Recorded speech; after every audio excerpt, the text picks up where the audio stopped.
Today I want to take a quick look at something a lot of people have been curious about lately, and that's Xbox and PS3 emulation on Android handhelds like the Odin 3 and the Retroid Pocket 6.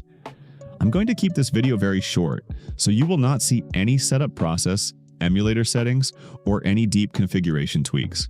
The goal here is to see whether these devices are actually worth buying right now if your main goal is PS3 or Xbox emulation. On the Retroid Pocket 6, which runs the Snapdragon 8 Gen 2, performance is mixed. Titles like Crazy Taxi 3 and Dead or Alive 3 run slower than they should. Halo Combat Evolved is actually a good example of the current state. It runs, but the frame pacing jumps around a lot. Locking the game to 30 frames per second makes it much smoother, but it still shows that the emulator itself needs more work. Things do improve in Odin 3 with the Snapdragon 8 Elite. Dead or Alive 3 and Soul Calibur 2 play much better, but still not perfectly. Halo still benefits from a 30 frames per second cap to keep things stable. So right now, more power helps, but it doesn't completely fix the problem.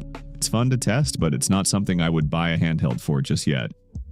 Now, PS3 emulation is a completely different story. The PlayStation 3 is notoriously difficult to emulate because of its cell processor. Even powerful desktop PCs struggled with it for years, so getting it running on Android is a huge challenge. On the Retroid Pocket 6, PS3 emulation mostly works with lighter games. Simple 2D titles like Castle Crashers or Limbo run pretty well.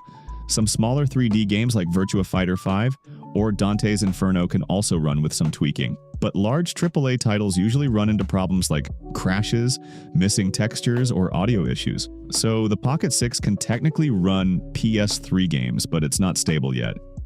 The Odin 3 has a much bigger advantage here. The extra processing power allows it to brute force some heavier games that the Pocket 6 can't handle. People are already getting titles like Asura's Wrath, Demon's Souls, and Soul Calibur 4 running at surprisingly playable frame rates. But even on the Odin 3, you can still run into glitches or random crashes, especially in bigger games. So again, the hardware is strong enough, but the software still needs time to mature. If you look at where things are heading though, the future actually looks pretty good. For Xbox emulation, we're likely to see much better performance once an official Android version of Xemu arrives and the emulator receives proper optimization. The hardware in Retroid Pocket 6 and Odin 3 is already strong enough to run these games if the software catches up.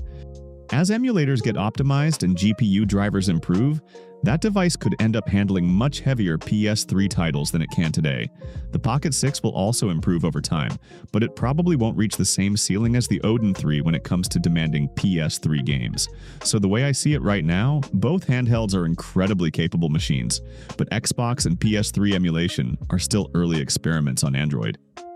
They're exciting to test and they show what's coming next, but they're not the main reason to buy these devices today. If anything, this feels like the beginning of a new stage for Android emulation. In the next couple of years, we'll probably decide how far these handhelds can really go.